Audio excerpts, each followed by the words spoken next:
اچھا خصوص صاحب پھر لوڈ شیڈنگ کے حوالے سے آپ کی طرف سے تو جواب ہے؟ نہیں جی نہیں، جواب نہیں ہے، کورا جواب ہے، کورا،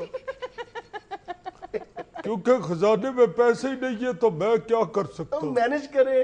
دیکھیں میں نے تو بہت بھاگ دوڑ کی ہے، مجھے تو یہ بڑی خواہش تھی، میرے لیے چیلنج تھا یہ کہ میں اپنی عوام کو لوڈ شیڈنگ کے خاتمے سے سرخرو کر دوں، ان کو میں بجلی پہنچاؤں. میں نے بڑی بھاگ دوڑ کی. میں نے تو اپنے وزیروں سے بھی کہا کہ یار تم لوگ ہی تھوڑے تھوڑے پیسے نکال لو. وہ آگے سے کہتے ہیں خصوص صاحب ہمیں ابھی تعینات ہوئے ہی ہفتہ ہوا ہے، ہم کہاں سے نکالیں پیسے؟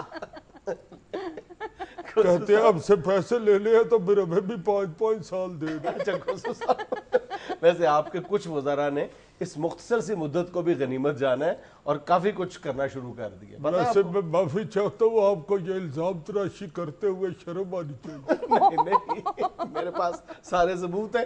کیا ثبوت ہے آپ کو؟ کس نے ایسی کوئی غلطی کر دی ہے جس کے پاس ثبوت ہے آپ کے پاس؟ میں عرض کرتا ہوں آپ کے ایک وزیر صنعت ہیں شہزادہ احسن اشرف شیخ صاحب. کیا جی؟ شہزادہ احسن اشرف شیخ صاحب. ایک وزیر ہے ایسا جس کا مجھے نام یاد نہیں ہو رہا، وہی ہوگا یہ. آپ ان کے نام سے بھی آگاہ نہیں ہیں اور ان کے کارناموں سے بھی غالباً آگاہ نہیں. جی ظاہر ہے جس کا نام ہی نہیں مجھے یاد آ رہا اس کے کام سے کیا آگاہ ہوگا. چلے میں آپ کو آگاہ کر دیتا ہوں. اچھا جی جی سچی مچی نہ شروع ہو جانا چاہیے. وزیر موصوف نے اپنی وزارت کی ایک جوائنٹ سیکرٹری نیلوفر حفیظ کو صرف اس جرم کی پاداش میں فارغ کر کے گھر بٹھا دیا ہے کہ انہوں نے ان کے غیر قانونی احکامات کو ماننے سے انکار کر دیا تھا.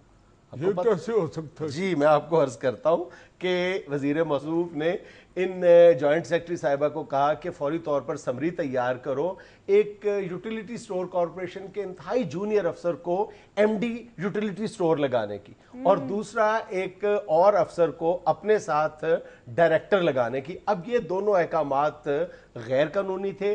نیلوفر صاحبہ نے یہ دونوں احکامات ماننے سے انکار کیا. نہیں تو کیوں نہیں اس نے وزیر کا آرڈر مانا؟ یہ تو بری بات ہے. صرف حکم نہ ماننے کا مسئلہ نہیں تھا. کہا یہ جاتا ہے مبینہ طور پہ خصوص صاحب کہ جس افسر کو وہ ایم ڈی یوٹیلیٹی سٹور لگوانا چاہتے تھے ان سے انہوں نے وزیر موصوف نے 1 کروڑ ٹافیاں ٹکیاں وصول کر رکھی تھی. ٹافیاں ٹکیاں؟ یہ کیا کہہ رہے ہیں؟ میں تو ایسی باتیں نہیں سنتا شوگر کے ڈر سے. ایک اور کارنامہ بھی عرض کروں ان وزیر صاحب کا. ظاہر ہے ایک ہے تو پھر دوسرا بھی ہوگا، یہ تو چاکا کھلنے کی بات ہوتی ہے. نیشنل فرٹیلائزر مارکیٹنگ لمیٹڈ کا نام تو آپ نے سنا ہوگا. جی سنا جی سنا. اس ادارے کے جنرل مینیجر کے پیچھے یہ وزیر صرف اس لیے پڑ گئے کہ وزیر صاحب ایک کمپنی پشین گڈز کو کھاد کی ترسیل کے لیے ٹھیکہ دلوانا چاہتے تھے، اور جنرل مینیجر صاحب وضاحت تھے کہ قواعد و ضوابط کے مطابق ہی ٹھیکہ دیا جا سکتا ہے، اخبار میں ٹینڈر جاری ہوگا اور اس کے بعد ٹھیکہ دیا جائے گا. مبینہ طور پر اس کمپنی سے بھی وزیر موصوف نے ٹافیاں ٹکیاں لے رکھی تھی. لو جی میں آپ کو ایک بات بتاؤں، کیا؟ یہ بندہ اس وزیر کی کوئی تیسری بات بھی سنائے گا، چونکہ جس کی 2 باتیں نکل آئے نا پھر آگے کافی نکلتے. باتیں تو کافی ہے، تیسری بھی عرض کر دوں؟ دیکھا ہے نا جی، نکل آئیے نا تیسری بھی.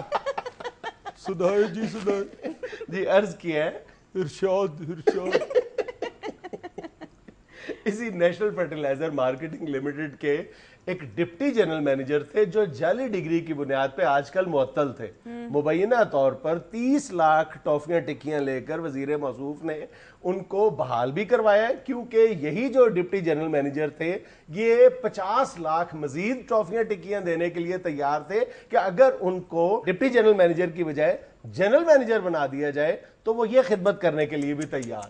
لو جنید صاحب، آپ نے تو اس بندے کی 3 کرپشن سنائی ہے، مگر میرا اپنا تجربہ یہ کہتا ہے کہ اور بھی ہے. بالکل ہے حضور، کئی ہیں. مبینہ طور پر یوٹیلیٹی سٹور کے کئی افسران کو وہ معطل کر کے بحال کر چکے ہیں، اور ظاہر ہے کہ کس شرط پہ بحال کیا ہوگا وہ کوئی ڈھکی چھپی بات نہیں ہے. او ہو اور سنائے، اب تو میرا انٹرسٹ بڑھ گیا۔ اور یہ عرض کر دیتا ہوں کہ اپنی وزارت کے 3-4 جو ذیلی ادارے ہیں ان کے سربراہان سے کروڑوں روپیہ رشوت طلب کی ہے۔